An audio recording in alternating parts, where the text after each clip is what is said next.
Yeah, all right. Have you seen this? Hey, what? Lesbian love storm, it's wacky wedding day.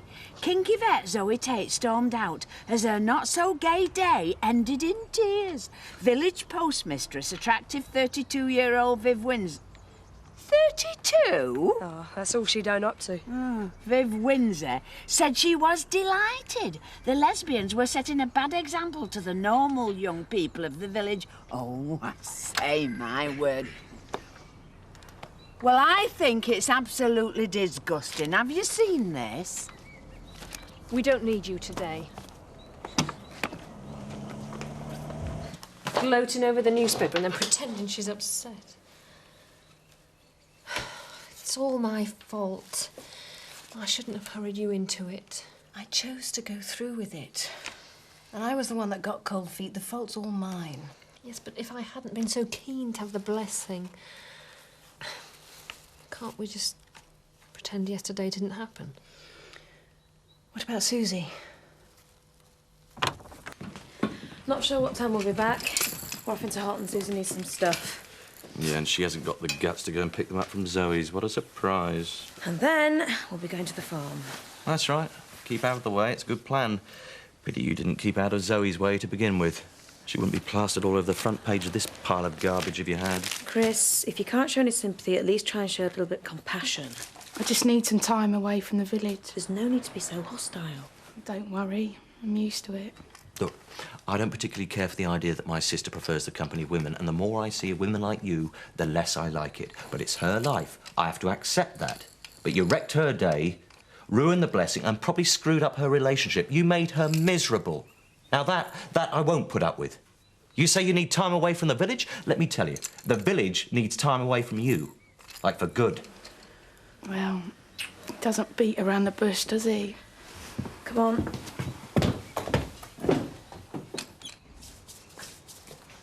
Oh, Linda, I'm afraid that Charlie is in need of an emergency nail clip.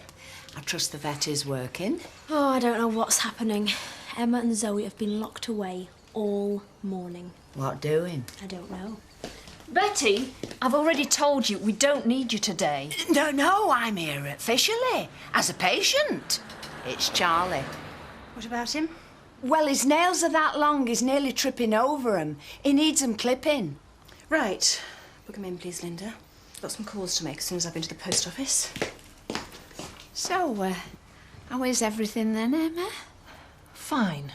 Just fine. Feel happy now?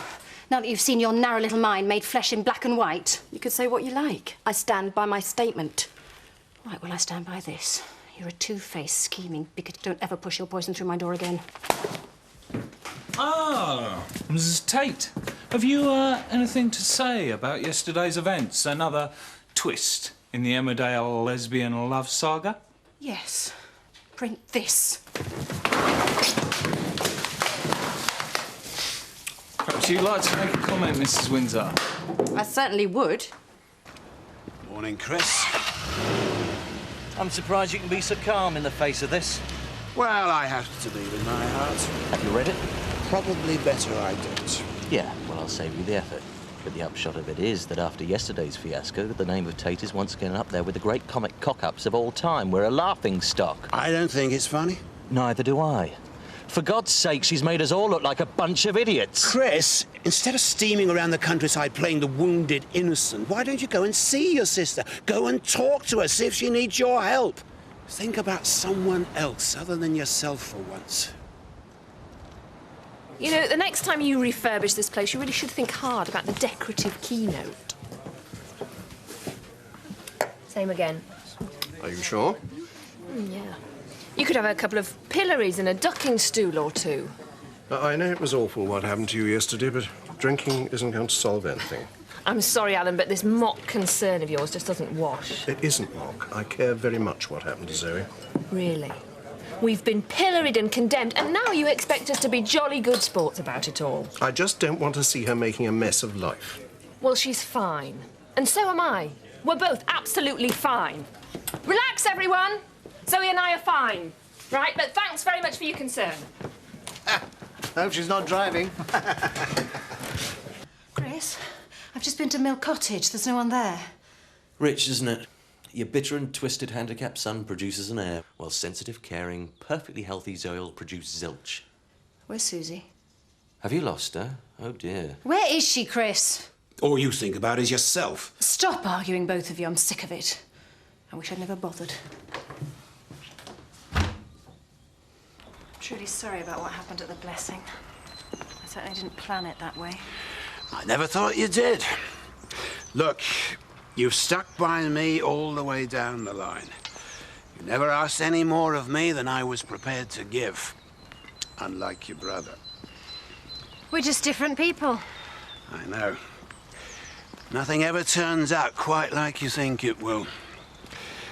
But whatever you decide to do, I'll stick by you. That's just the point. I don't know what to do. Emma seems to think that we can just forget about yesterday and carry on as before.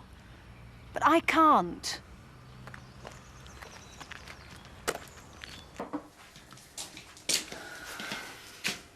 Susie, I'm sorry. I know it's stupid, but I just had to see you again. Come sit down. I'm so pleased to see you. Oh, you. I've been off my head worrying all day, thinking you wouldn't want to see me again. I do. And I want you to stay. I've been thinking too, and I need you here. No, it's crazy, Zoe. I've ruined things between you and Emma.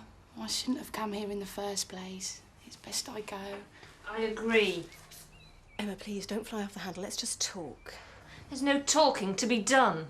I told you to get out yesterday. Nothing's changed. Can we just discuss this like adults? This is doing no one any good. Adults? Well, that might work for you and me, but we're dealing with a child here. Somebody who sees something she wants and then doesn't rest until she gets it. I can't put you through this again, Zoe. Oh, there's a new one. Susie being thoughtful. I'm sorry. I'm going. Let her go, Zoe. She's not worth the effort. No. Susie, stay where you are. Right. I'm beginning to see what's happening here. I've been a bit slow about this. Well, let me just remind you, Zoe, that I have spent a lot of time and effort and energy and money making a home here for you and me. I know. I wish it was that simple. Well, if you think I'm going to back down gracefully, you're sadly mistaken. What do you mean? This is my home. I'm not moving. It's up to you, Zoe. Her or me.